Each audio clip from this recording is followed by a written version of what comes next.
माता बहनों को ये विशेष दायित्व दिया गया है कि घर में लक्ष्मी की कृपा बनी रहे, इसके लिए माताएं बहन विशेष कार्य करें, क्योंकि माता बहनों को लक्ष्मी स्वरूपा कहा गया है।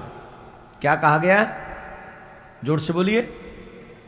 माता बहनों को लक्ष्मी स्वरूपा बना कहा गया है, इसलिए ये माता बहनों की बहुत जिम्मेदारी है कि माताएं बहन कुछ कार्य ऐसा करें जिससे मां लक्ष्मी की कृपा हम सभी गृहस्थियों पर, सनातनियों पर बनी रहे।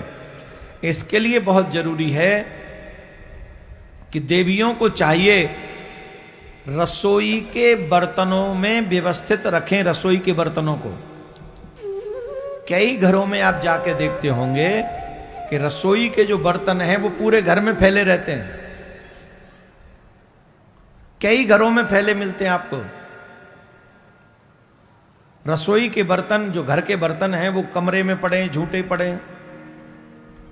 एक तो रात्रि में घर में झूठा बर्तन एक भी नहीं रहना चाहिए, एक भी बर्तन नहीं। दूसरा, बर्तन सही जगह, जहां उनकी जगह है वहीं होने चाहिए,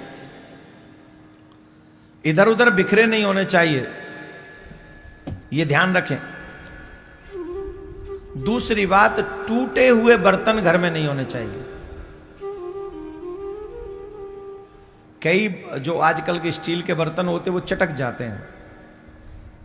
अब बहुत से लोग कहते हैं हमारे यहां स्टील के बर्तन नहीं, हमारे यहां तो दूसरे बर्तन हैं। क्या बोलते हैं उसको? प्लेट जो आती हैं, वो उनसे भी गई गुजरी हैं। उनमें भोजन करने से पाप लगता है, पुण्य नहीं लगता है। ये जो अजीब से आजकल चाइनीज कप और प्लेट्स आते हैं, जो शादी फंक्शनों में भी वही मिलते हैं, वो कितना भी आप उन्हें साफ कर लो वो कभी शुद्ध नहीं होंगे, वो झूठे ही रहते हैं। वो धातु नहीं है, वो अशुद्ध ही रहती है। ऐसे बर्तनों में भोजन करने से सिर्फ व्यक्ति के विचार दूषित होते हैं और लक्ष्मी जी रुष्ट होती हैं। तो ऐसे बर्तनों में भोजन नहीं करना चाहिए, चाय चुल्लड़ नहीं पीना चाहिए। दूसरा, माता बहनों को उच्च स्वर में अपने घर में बात नहीं करनी चाहिए, न पति से, न सास ससुर से, न बहू से, सासू मां को भी नहीं। जिस घर में ज्यादा विवाद होता है, बहुत ऊंची ऊंची आवाज में, अच्छा कईयों से कहो आप बहुत जोर से बोल रही, धीरे बोलो, तो पता है सुनने को वापस क्या मिलता है? मेरी आवाज ही ऐसी है।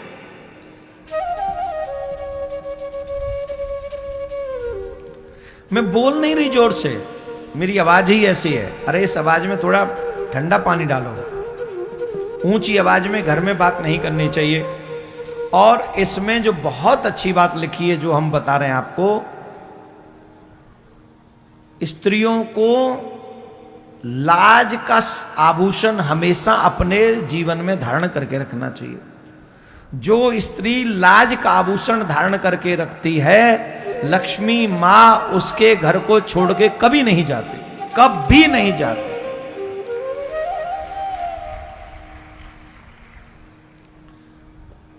सभी पुरुष और स्त्री, बाल गोपाल, बच्चे, सबको एक ज्ञान, मलमूत्र त्यागने के बाद कभी उसे देखना नहीं चाहिए।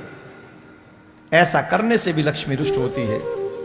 गीले पैरों से कभी सोना नहीं चाहिए, उससे लक्ष्मी रुष्ट होती है। बिना पैर धोए कभी सोना नहीं चाहिए, उससे लक्ष्मी रुष्ट होती है। पैर धोए, फिर सुखाए और फिर सोए।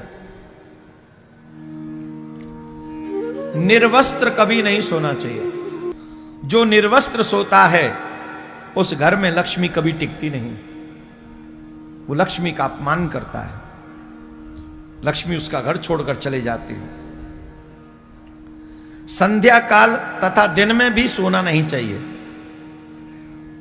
और एक काम कभी नहीं करना चाहिए कि पहले सिर पे तेल लगा ले और फिर बाद में शरीर में लगाए, इससे भी लक्ष्मी रुष्ट होती है। पहले अगर शरीर में तेल लगाना है तो पहले शरीर में तेल लगाओ, फिर सिर में बाद में तेल लगाओ। जो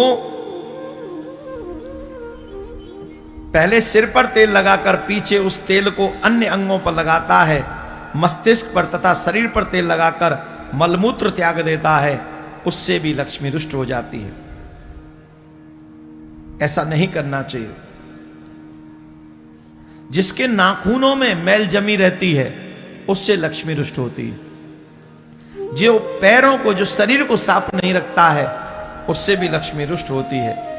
इसलिए ये कुछ छोटी छोटी चीजें हैं जिनको हम अपने बच्चों को बता सकते हैं अथवा सिखा सकते हैं, और जो अपने बच्चों को थोड़ा बहुत भी इस विषय में बताएं, खुद भी जीवन में अप्लाई करें, तो हमको लगता है मां लक्ष्मी की कृपा आप सबके ऊपर बनी रहेगी। बोलो राधे राधे। मां लक्ष्मी की प्राप्ति के लिए शिव जी का अथवा माधव का, नारायण का सहस्त्रार्चन कमल से करना चाहिए। जो एक सहस्त्र कमल से नारायण का अभिषेक करता है, लक्ष्मी जी की पूर्ण कृपा उसके ऊपर बनी रहती है। और हम तो एक ही बात कहेंगे, जो लक्ष्मी प्राप्त करना चाहता है, अगर वो मनुष्य भगवान का भजन करता है, धन का सदुपयोग करता है, ऐसे जीव को छोड़कर लक्ष्मी कभी भी नहीं जाती, कभी भी नहीं जाती, कभी भी नहीं जाती।